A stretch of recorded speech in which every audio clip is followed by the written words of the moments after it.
Hi everyone. Welcome back to Old Time Rock and Roll. I'm your host David Tear, where I've been featuring my personal top 3,000 songs of the rock era from 1954 to 1999.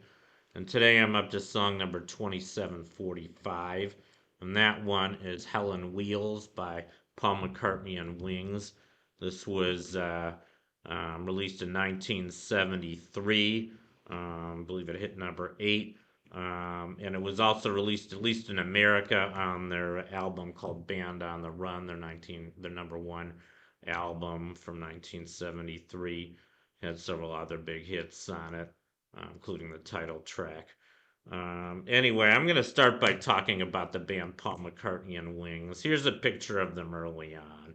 And I'm sure you guys are all familiar with the lead singer, Paul McCartney, the guy on the right. That was his wife, Linda, right next to him, second from the right. And of course, everybody knows Paul McCartney started out with the Beatles, probably the greatest rock group of all time, my favorite rock group of all time. And he had another very successful career after the breakup of the Beatles with Paul McCartney and Wings. Even after Wings broke up, he was still successful for a while as a solo artist. Um, what else can I say? They were around from 1971 to 1981. Um, there were a lot of critics who didn't like the fact that he put his wife Linda in the band. I don't know why. I mean, John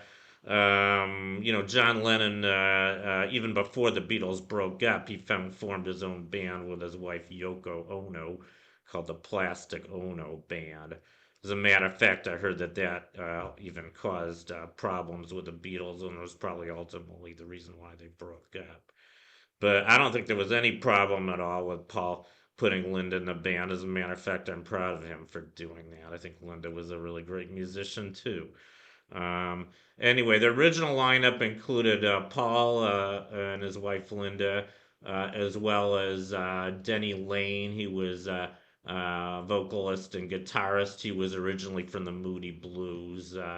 And then also Denny Sewell, who was the drummer. That was the original lineup. I think that was the guys in this picture. Later in 1974, they recruited Henry McCullough on guitar and Jeff Britton on drums. They were a very, very successful band. I think they had something like six number one songs, six or seven. I can't even keep track, but they were a very successful band. And I'm just going to go through their hits. In 1972, they had a song called "Give Ireland Back to the Irish." I'm going to say how they did in the USA. That was number 21 in the USA. I think a lot of the British were upset about that song because they didn't want Ireland to be completely Irish. Uh, they also had Mary Had a Little Lamb, which went to number 28. And then they had Hi, Hi, Hi, which went to number 10. In 1973, they had their first number one song called My Love, which I believe was a declaration by Paul McCartney for his love for his wife Linda.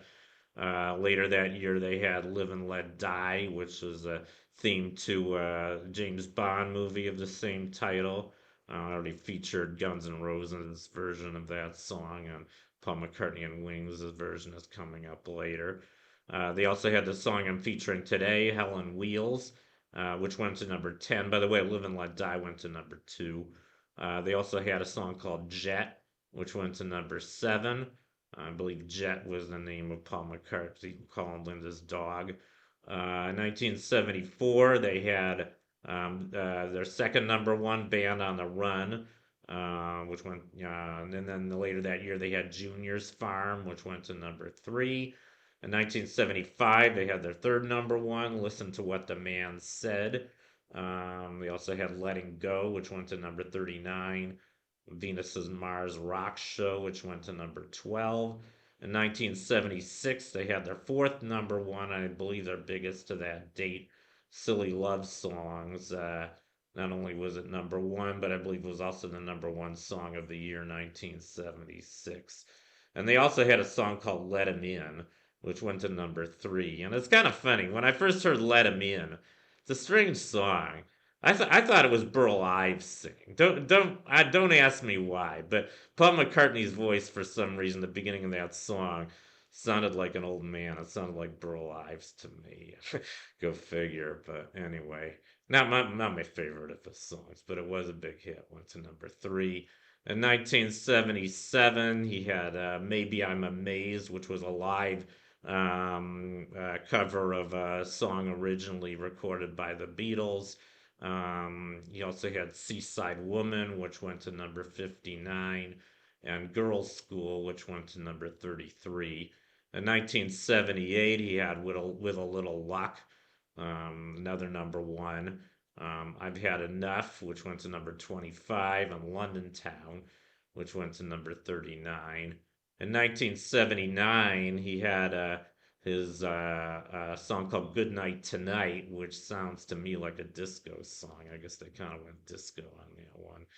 That went to number 5.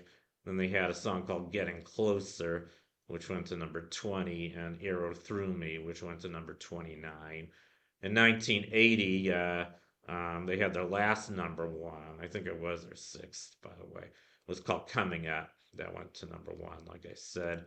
And that was their hits. And like I said, very, very successful band. And I guess I just want to say one more thing about the song Helen Wheels. I actually just learned this today. I watched the video. They made a video, Helen Wheels, and apparently that was the name of their car.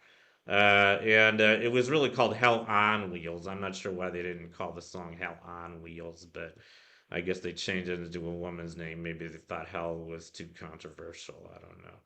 But anyway, Helen Wheels, that was the name of their car. And they're very happy riding around through the country in Helen Wheels in the video. So good for them. Anyway, that completes my profile on Helen Wheels by Paul McCartney and Wings. Thank you for watching. You guys rock. By the way, I think Chipmunk was Paul McCartney's favorite animal, so that's a tribute to him. And I'll see you guys next time. Bye.